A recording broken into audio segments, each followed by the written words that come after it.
The vampire is one of the most famous figures in human fiction. Pale, undead skin, and a thirst for human blood. What does it mean to be a vampire? But more importantly, what is it like to love them? Vampire romance is such a massive cultural phenomenon. We've seen it in YA fiction, we've seen it in shoujo, and now we're gonna find out what a shonen harem series has to say. I haven't engaged with the genre since I was a teenage boy, but to my surprise, Rosario Vampire stole my heart. The story is quite simple. Aono Tsukune is a normal boy who ends up at a school for monsters. Here, he meets Mocha, a vampire whose power is sealed by a rosary. She sucks on his blood and quickly befriends him. So later that day, when he's in trouble, he breaks the Rosario seal and Mocha's true power is unleashed. For most of the story, Tsukune is a weak man in need of saving, which really surprised me. Over the course of the story, he grows into a man that Mocha can finally depend on, and eventually, the two stand side by side. In some ways, it feels like gender-bent Twilight. In others, it feels like a part of the vampire's legacy as a loaded figure. The story centers the question of human and monster coexistence, first through Tsukune and Mocha, and then throughout society. While it's not perfect, I think the series is really fun, so let's see what it has to say. Rosario Vampire is a dense and loaded fantasy. As a harem, Tsukune is a normal boy who is quickly surrounded by beautiful monster women. I was drawn to the manga by Mocha, whose hot pink hair stood out on the Manga Plus app. She's the titular vampire with the Rosario and the first member of the harem.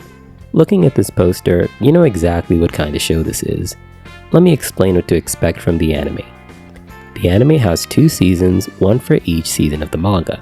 For some reason, the manga has 2 parts called Season 1 and Season 2.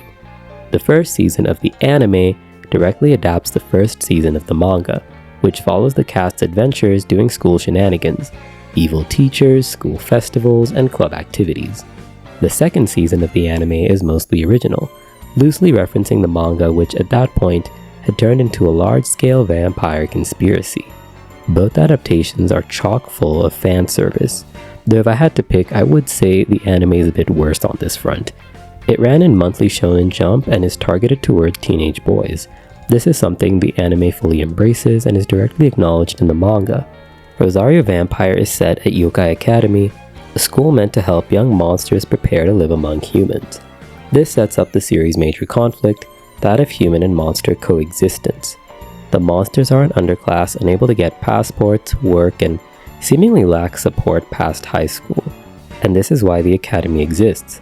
It's a place where monsters can practice passing as human for the future. We explore the academy through Tsukune, a human boy who ends up there. But how? Well, he flunked his entrance exams, so there's not many options. A shady priest gave his parents a flyer, and with few other options, they obliged. On his way to the academy, he meets Mocha, the titular vampire with the Rosario. She takes a sip of his blood, and the two make quick friends. Later on in class, she latches onto him, drawing his classmates' envy. His first foe is Komiya, a tough guy who wants Mocha for himself. Komiya beats him up, leaving Tsukune terrified. If that's what a monster is, then what does that make Mocha? If that's what this academy is, then he might as well leave. Outside the academy, Mocha begs him to stay. He can't go to a human school, because humans hate yokai. Before Mocha got here, she went to one too. Surrounded by humans, she felt alone and alienated, an odd girl surrounded by strangers. Hearing her story, Tsukune reveals that he's one of them, a human, the very thing that Mocha hates. In response to her fear, he runs off, declaring that he hates monsters. As Mocha runs after him, she's attacked by Komiya, who reveals his true form, a giant ogre with a long tongue.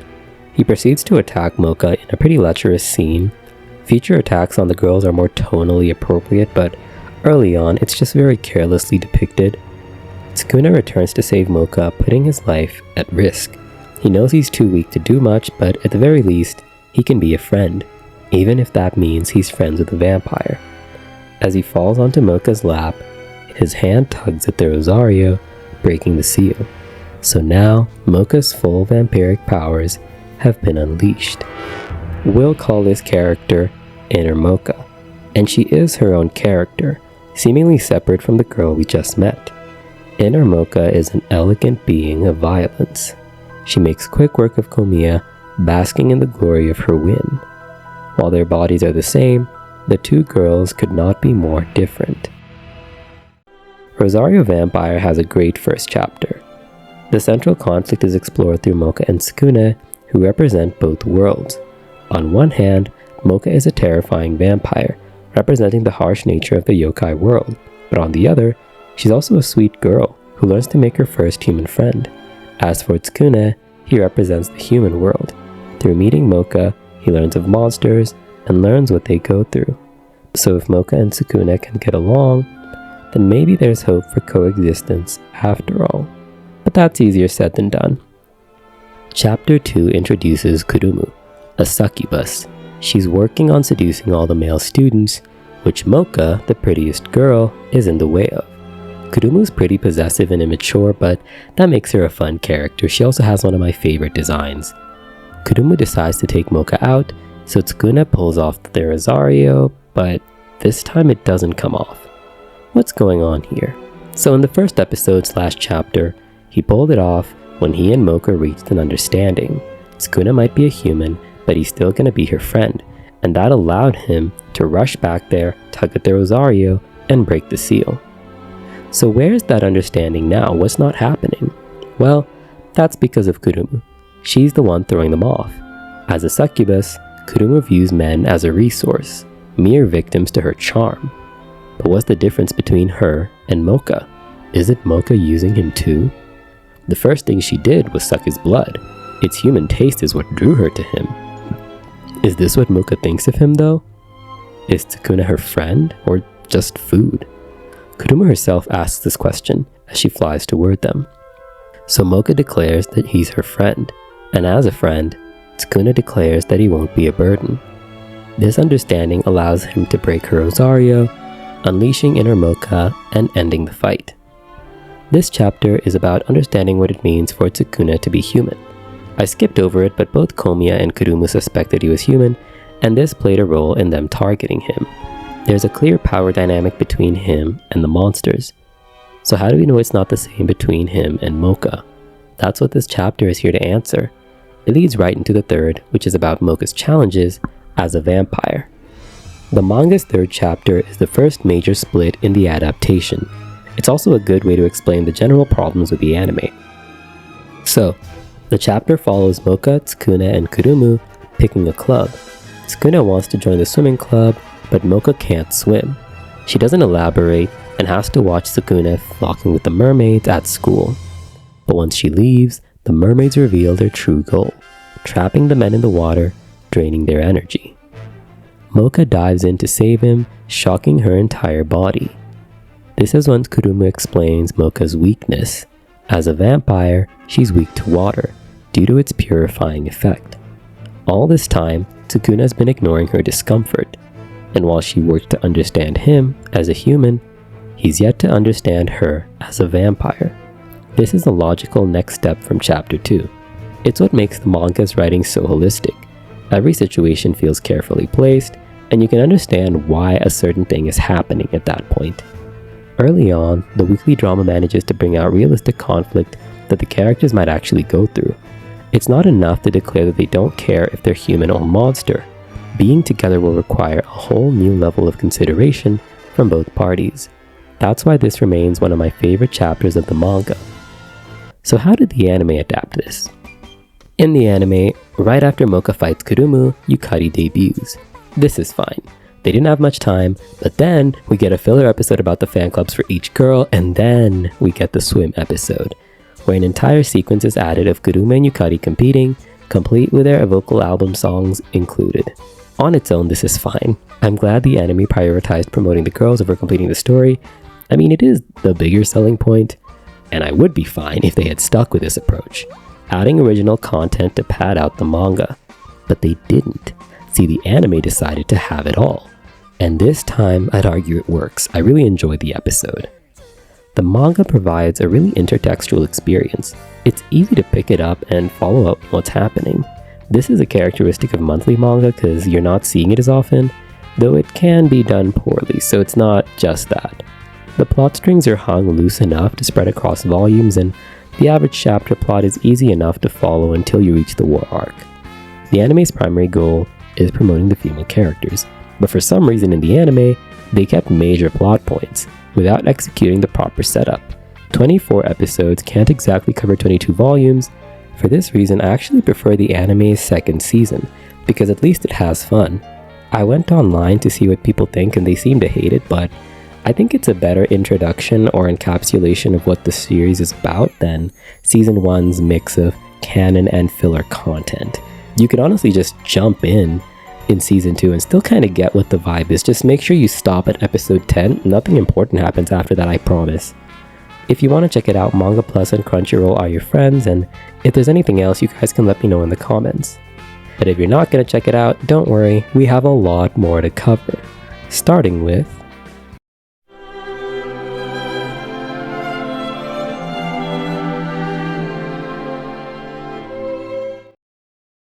Mocha is the first character I saw and what really drew me into the series. I've always found gothic fashion fascinating, and I love her big rosary choker. The gap between her and her inner self is one of the series' core appeals and a key part of the fantasy. There's a sweet Mocha on the outside and a meaner Mocha on the inside. Based on their designs, there's clearly a good girl, bad girl dichotomy, and I find it fascinating that they combined them into one person. I have seen this done in romantic series. It's usually a split personality or twin thing. This was an interesting execution. No one's really sure why the Rosario does this, but we will find out later in the video. Kuruma is the second member of the harem, and she is a well-endowed succubus with bat wings and a devil's tail. In the manga, her debut draws the wings in a heart-shaped arc, which I think is really iconic. Kuruma is probably my favorite design, but the anime doesn't really capture how simply elegant her hair is. It kind of looks a mess, but I promise it does look better when it's drawn. Kuruma's mother is a gyaru, and you definitely see that influence in her daughter's personality. She's very fun, she's flirty, but she's still quite a tragic figure. You know, as the second choice, she's the closest to Tsukuna in the harem, but she'll never get chosen over Mocha. At first, she argues with the new girls, but she slowly comes to accept her place in Tsukuna's life. The manga also tries to set her up with Gin, who is a werewolf/creepy perv, but by the end it implies she's satisfied as Tsukuna's friend, though there is a gag about her using her succubus powers for, Yukari is an 11-year-old genius and probably the worst addition to the cast. First of all, she's 11, but secondly, the anime and manga don't hesitate to sexualize her. I'm not going to show any of that, but it's one of the worst parts of the Rosario Vampire experience. Yukari's an annoying brat who gets picked on by her classmates. She's pretty lonely and latches onto Mocha, who shows her kindness. She does the same when Sukuna shows her kindness, but thankfully, her feelings toward him aren't taken seriously. Yukari's struggles lie mostly in her insecurity. As a younger student, she's an easy target, but as a witch, she's a stranger to both worlds. Witches lie between the human world and the yokai world, existing in both but belonging to neither. Given her attraction to both Mocha and Sukuna, I feel there's some overlap between her identity and her monster nature. This is somewhat supported in the manga later on, when she body swaps with Fang Fang, a character with his own queer coding. There's always something going on with them, and I feel there's a lot you could read into that. For anyone worried that Sukuna might like an 11-year-old, don't worry, he values her for her intelligence, and there's nothing to suggest he's actually into her.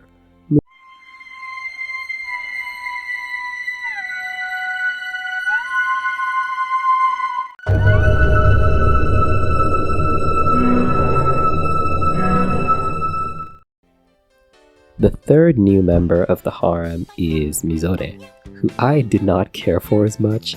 As a design, I think she looks a mess. She doesn't have any great outfits and her bangs are really ugly. When I first saw her in the opening, I almost thought she was an original character because the palette just seems really off. She gets along with Kurumu more than anyone, but she doesn't add much to the cast. Mizore is also a victim to one of the writer's worst writing patterns, that is, the undermining of female harassment and assault. Mizore's debut features her being creeped on by a teacher, who she attacks. No one believes her except Sukuna, and they become friends. Later on, in her home village, She's engaged to a creep who attempts to assault her. In both cases, it is framed as bad and avoids sexualizing the assault, but there's not much focus on aftermath for either victim or perpetrator. I understand that her writing was centered on a lack of autonomy, but there were much better ways to write this even then. The final girl on the poster is Ruby, an excitable witch who enjoys pain. That latter half comes up later, but early on she's one of my favorite characters. Like Yukari, she's a witch, but unlike her, she grew up in the human world. Ruby is introduced in the Witch's Hill arc when a hill of sunflowers is targeted by human developers. While Yukari fears the humans due to a lack of exposure, Ruby knows all too well what they're capable of, having lost her parents to drunk drivers.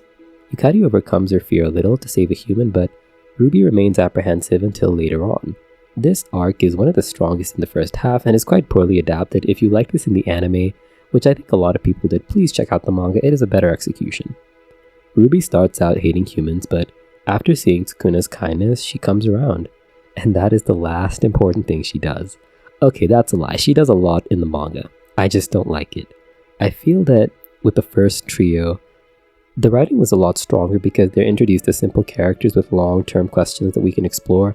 Mocha's got her mystery with Rosario, Kurumu must accept she'll always be second choice, and Yukari must accept her youth and immaturity.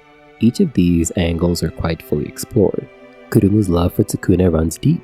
Unlike other guys, she didn't have to charm him into loving her. Even when she tried to steal him from Mocha, he tried to save her. Mocha was fully prepared to end it. He values her well beyond her looks and power. Now, some of this does come from Tsukuna being the best guy by being average, and writing all the other men as creepy pervs, but it comes with the territory. The heartache Kurumu suffers is real. Yukari goes through a lot too, accepting that while he doesn't like her, she can always be his friend. Yukari is too young, she's a child, and accepting that is a major part of her growth. Isoru's writing centers her victimhood. I know there's other stuff going on because she does have a lot of screen time. It just did not land with me. Ruby has the exact opposite problem. I think she came out really strong before she devolved into a bunch of S&M jokes. I really mourn the character this could have been. Look at this introductory panel, what a mysterious character. Can't wait to see what she's like, but sadly after the Witch's Hill arc, she comes out looking rather simple. I do feel this may have been because she wasn't initially intended to be part of the harem. She shows up for that arc, disappears, and then comes back much later, but the anime definitely front-loads her. So I would love to know if that was always the plan, because it certainly seems like there wasn't too much written with her in mind. She's also not in focus for a lot of the chapters, which is a shame because I think she just has so much potential as a character. Now, what about the central girl? What about the obvious choice? Mocha. What's her series-long arc?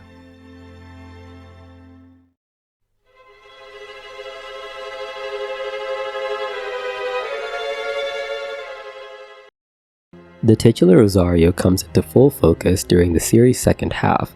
That's season 2 of the manga, not season 2 of the anime. Up until now, we referred to an inner Mocha and an outer Mocha. But this all changes when Coco, Mocha's sister, comes to the academy. Coco and Mocha used to fight growing up, so she's excited to reunite. But who she finds is a timid girl wearing her sister's face. So what's going on here? Well, as it turns out, the Mocha that Coco grew up with is the inner one. But that's odd, isn't it? I thought outer Mocha was the real one. Well, that is the question. We assumed that inner Mocha was the mystery. But she was here first, so where did the sweet exterior come from? Who is this woman? When the Rosario breaks, the group travels to China to meet its original creator, one of the Dark Lords who made the magical barrier separating the human and yokai world. The second half introduces lots of characters. I think they're great, but we really don't have time to cover everybody. We get to see Mocha's past and understand where both versions of her come from. And in order to understand Mocha, we first have to understand her family. Issa Shuzen is the proud father of 3 vampire daughters, Mocha, Coco, and Kahlua. Mocha and Coco grew up fighting in the yard until Mocha abandoned her for the human world. While the 2 are sisters, they don't share a mother. Coco's mother is Gyokuro, and her other daughter is Kahlua. Kahlua is a pretty mysterious girl. While the other 2 are happy to fight, Kahlua is quite restrained, but once her tears start flowing, They wash over her guilt, allowing her to act freely. She also has Rosario seal earrings. Repression is a common motif in the series that I'd love to hear your thoughts on, because much like Mocha, Kaluwa has restraints that limit her power. But unlike Mocha, that doesn't come with a whole new personality. But wait, how come Kaluwa can break her own seal while Mocha can't? It's been a while since we brought up Tsukune. He's got the tropes working against him as a harem protag, but he is an important part of the story. Let's go all the way back to the beginning. The first major arc of Rosario Vampire is the school committee arc. It spans about 3 volumes and covers Tsukune enrolling, meeting his harem, then joining the news club, which is promptly shut down by the school committee. From the very start, the monthly villains have noticed that Tsukune smells human, but it doesn't really come up outside that chapter. And now that the committee knows, Tsukune must be eliminated. There's no place for humans at Yokai Academy. Kuyo is stronger than any foe they've faced thus far, and as a 9-tailed fox, he burns through the brute strength they've learned to rely on. But why is it such a big deal that he's human? On one hand, Kuyo is throwing his weight around. As head of the committee, he wants to subjugate the news club, extorting them like all the rest. But on the other, his presence at the school is proof of coexistence. And to Kuyo, that's unacceptable. To retain his belief that all humans are evil, Kuyo burns Tsukune to death. The school committee arc is what really shifted the story from an episodic adventure to longer story arcs, and it's quite a fitting shift. The entire premise rested on Tsukune's humanity, and this arc elevated the tension that had been looming in the background. But now that he's dead, he won't be human for long. Before he collapsed, he was able to break the Rosario seal, and to save his life, Mocha bit him one last time. But this time, she wasn't taking blood, she was giving it. Mocha's vampire blood coursed through his veins, awakening a new creature. For the first time, it's not Mocha who saved him, it's him who saved her. As a human, Tsukune was defined by his weakness. But what is he now? Tsukune's bond with Mocha is the backbone of the series. The reason Tsukune can break Mocha's rosary should be obvious. The two share a bond that allows him to unlock it. He's a human who truly believes in coexistence, allowing him to love Mocha even though she's a vampire. But it's not that simple. How far is he willing to go? If he wants to protect Mocha, he might have to lose his humanity. For most of the manga, he can only gain power by giving in to the vampire blood within him. But that blood will slowly take over his body, and this is something he risks each time he fights. What does that make him now? To Tsukune, it doesn't matter. Human or monster, he will fight for what's right, and it's what makes him so noble. Toward the end of part 1, we meet a character named Hokuto, a human boy who also attends Yokai Academy. At first, he claims to support Tsukune's dreams, but he soon reveals his desire to throw both worlds into chaos. So how did these boys end up so different? Well, Hokuto was more than willing to give up his humanity, but it's not without reason. While Tsukune came from an idyllic home and found his place in Yokai Academy, Hokuto was fleeing his abusive home, only to find even more harm at the academy. With no attachment to either world, he's happy to destroy both. But maybe there's a third option. Maybe Tsukune's dream isn't so naive. Perhaps a new world can be made, one where both humans and monsters can feel safe. But in order to achieve that, Tsukune will have to give up even more. In the second half of the story, the club meets Otonashi-san, a siren living with a human who lost her husband to monsters. Also no, it's not Otonashi-san like her name is actually Son. It's not a plot-heavy arc, it just highlights what monsters go through once they're out of the academy. Monster universities don't exist, so they usually struggle to find work or go broke trying. We also find out later that monsters don't usually get passports, which paints a pretty grim picture of their lives. This is why it's so important that San's employer doesn't find out what she is. She does eventually at the end of the arc and they're able to reconcile, but in the greater context, it's a small step toward coexistence, even with the knowledge that monsters really are dangerous. Now back to the Rosario's mystery.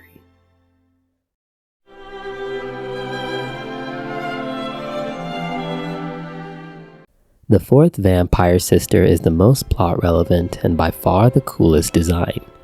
Meet Aqua, Mocha's adopted sister. Her arrival at the manor spelled doom for all of them. Aqua is the strongest of her sisters, wielding the dimensional sword, a martial arts technique that lets her move through other objects. It's really cool. I genuinely wish they had adapted this into the anime. Now, while the inner Mocha has childhood memories, the outer Mocha doesn't. There's a big gap right around the time Aqua arrived. On Mocha's 10th birthday, Aqua took Mocha to the manor's basement, where the family secretly tucked away. Here lies the body of an ancestor vampire, Alucard, the founder of their entire clan, and whoever sucks the blood of an ancestor becomes the next. This is what Aqua's after, that power. But there's a problem. Alucard's power has already been taken. As soon as Mocha's mom finds out that they saw Alucard, she tries to get rid of Mocha, sending her off to the human world. And this is when she gets to Rosario, a little charm to keep her safe.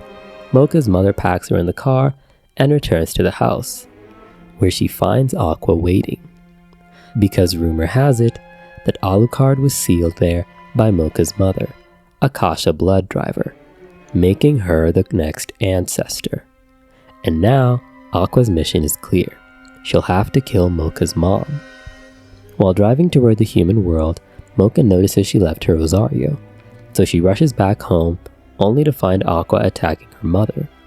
And in this moment, Mocha's rage awakens, but strangely, so does Alucard. So why is Mocha's power linked to Alucard if only her mother drank his blood? Let's step back and unpack this. Mocha the vampire has two personalities, one which is softer and kind, with pink hair, and one that is colder and meaner, with silver hair. As soon as I saw what Mocha's mom looked like, I suspected what many of you are beginning to put together. Remember when Mocha revived Sukuna using her own blood? Well, the same thing happened when Mocha was born. In order to revive her daughter, Akasha pumped her body full of first ancestor blood, linking her to Alucard's body. And this is why she needs the seal, because what's being sealed is not just Mocha's personality, but the powers of Alucard's body. This is one of the series' best twists set up throughout the second half of the manga. So who is the outer Mocha anyway? In order to seal Mocha, Akasha gave the seal its own personality based on hers. This is why the outer Mocha is so kind. She's based on her kind mother. Akasha's final words to her daughter are that only someone who truly loves her will be able to remove it. That's Sukuna. He loves Mocha for who she truly is. He loves the inner Mocha because they're friends, share a club, and they were each other's first friends at the academy. At the start of this arc, when the seal broke, he got to spend a lot of time with inner Mocha too, and so he has a deep appreciation for both of them. I'm not sure if this is manga canon, but he does say he hopes he won't have to choose between them someday. Loving pretty much anyone but Mocha would be easy, but Sukuna stayed at the academy because of her.